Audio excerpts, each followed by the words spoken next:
आइए दर्शकों, हम आपको लेके चलते हैं ऋषियों की सभा में, जहाँ यज्ञ पुरुष अध्याय पर गहन चर्चा चल रही है। यज्ञ पुरुष अध्याय अर्थात पुरुष की उत्पत्ति व स्वर।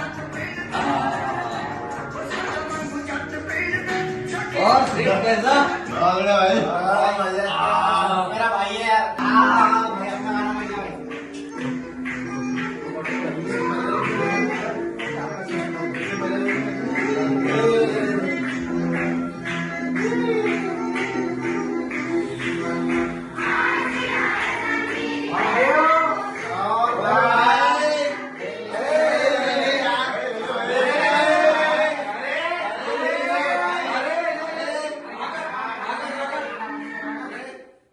अरे नहीं भाई, तुमको पता है ना मैंने जीता।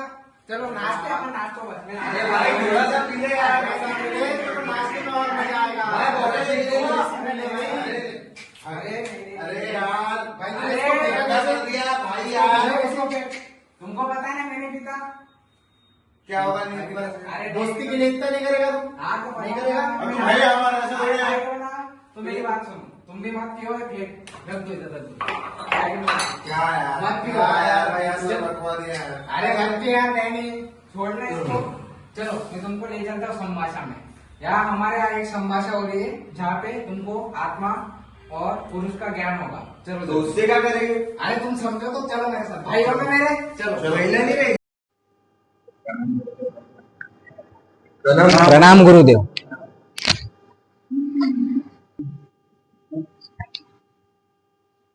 प्रणाम गुरुदेव। गुरुदेव, यह जो यज्ञ पुरुष अध्याय है, कृपया आप सभी हमें इसका तत्व और महत्व समझाइए। अवश्य।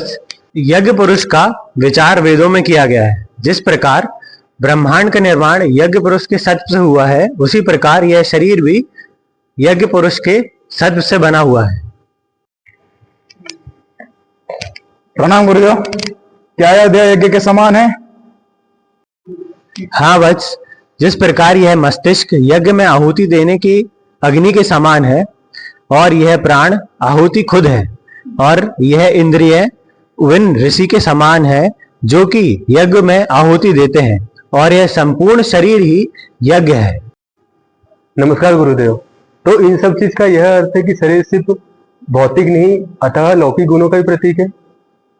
निश्चित ही यह शरीर प्रकृति और पुरुष के मिलन से बना हुआ है, और मन, आत्मा और इंद्रिय इसके उपकरण हैं। जिस प्रकार यज्ञ में आहुति देने से देवताओं को प्रसन्नता होती है, उसी प्रकार धर्म अर्थ से इस शरीर को मोक्ष की प्राप्ति होती है। प्रणाम गुरुदेव। तब तो यह शरीर साधारण नहीं है, बल्कि यज्ञ पुरुष के रूप में पवित्र मंदिर है। सत्य कहावत, वह मनुष्य जो अपने शरीर को समझकर धर्माचरण करते हैं, वही यज्ञ पुरुष के प्रतिरूप होते हैं।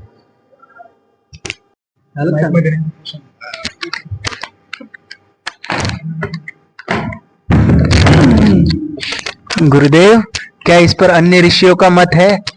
हाँ, आज हमारे सभागृह में 9 ऋषियां उपस्थित हैं। आइए इन सभी ऋषियों के मत सुनते हैं। आइए देखते हैं 9 आचार्यों के पक्ष।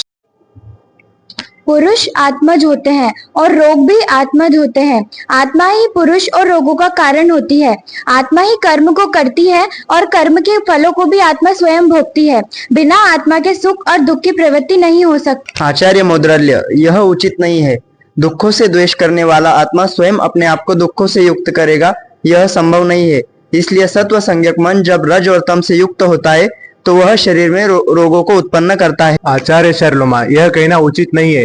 केवल एक मन न तो शरीर की उत्पत्ति में कारण है, न तो रोगों की उत्पत्ति में। शरीर के बिना न तो शारीरिक रोगों की स्थिति रहेगी, न तो मन की स्थिति रहेगी। इसलिए सभी प्राणी मात्र रस से उत्पन्न होते हैं, और रस से अनेक प्रकार के रोग भी उत्पन्न होते हैं। आचार्य वायुर्वेद, यह कहना तो उचित नहीं है कि आत्मा की उत्पत्ति केवल रस से होती है, क्योंकि अगर रस से आत्मा की उत्पत्ति होती है तो असात में शब्द, स्पर्श, रूप, रस, गंध, इन सभी से भी तो रोगों की उत्पत्ति होती है। इसीलिए षड धातुओं को ही आत्मा की उत्पत्ति में मुख्य रूप से कारण बताया गया है। आचार्य हिरण्यक्ष, यह कहना भी उचित नहीं है, क्योंकि माता पिता के बिना क्षर धातु की उत्पत्ति कैसे हो सकती है? जैसे पुरुष से पुरुष, बैल से बैल, घोड़े से घोड़ा, प्रमेह आदि रोग पिता से उत्पन्न होते हैं। वे अतः पुरुष और रोग की उत्पत्ति में माता पिता ही कारण होते हैं। कौशिक, यह कहना उचित नहीं है। अंधे से उत्पन्न अंधा नहीं होता है तथा तुम्हारे मत के अनुसार माता पिता की उत्पत्ति सृष्टि से पहले नहीं हो सकती। अतः जीव मात्र कर्मज माना गया है और उसकी रोग उत्पत्ति में कर्म को उसका ये कारण माना गया है। अतः जीव मात्र और पुरुष में कर्म से ही उत्पन्न होते हैं। काव्य कर्मानुसार रोग और पुरुष की उत्पत्ति मानना उचित नहीं है, क्योंकि कर्म से पहले कर्ता का होना परम आवश्यक है। अतः पुरुष और व्याधि की उत्पत्ति का कारण स्वभाव है।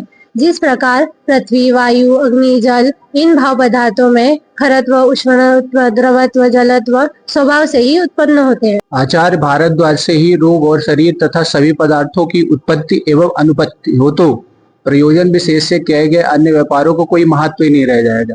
अतः इस सृष्टि मात्र का ब्रह्मा के पुत्र प्रजापति, जिनका संकल्प अपरिमित है, वही इस चेतन अचेतन जगत के करता है, वही सुख दुख के करता है। कांकायन, यह कहना तो उचित नहीं है। ब्रह्मा के पुत्र प्रजापति दुख के कर्ता नहीं माने जा सकते हैं, क्योंकि प्रजापति को पुरुष की उत्पत्ति में कारण माना जाए तो प्रजापति की प्रजा सभी प्राणी होंगे, अर्थात रोग की और पुरुष की उत्पत्ति में काल ही कारण है।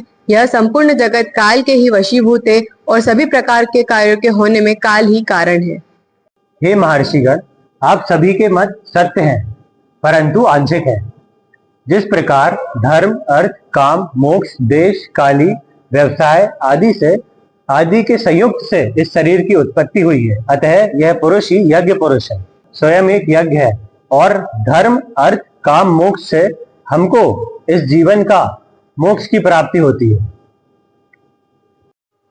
प्रणाम गुरुदेव। गुरुदेव, आज हमने यह जाना कि मानव शरीर केवल अस्थि और मांस का पिंड नहीं, बल्कि यज्ञ पुरुष का एक दिव्य रूप है और इसका सम्मान और साधना ही जीवन का परम धर्म है। जय गुरुदेव। जय माता। इस प्रकार समाप्त होती है ये महान सभा, जहाँ आचार्य ने शिष्यों को उपदेश दिया कि मनुष्य शरीर स्वयं एक यज्ञ पुरुष है, जिसका सही उपयोग कर जीवन के 4 पुरुषार्थ को प्राप्त किया जा सकता है।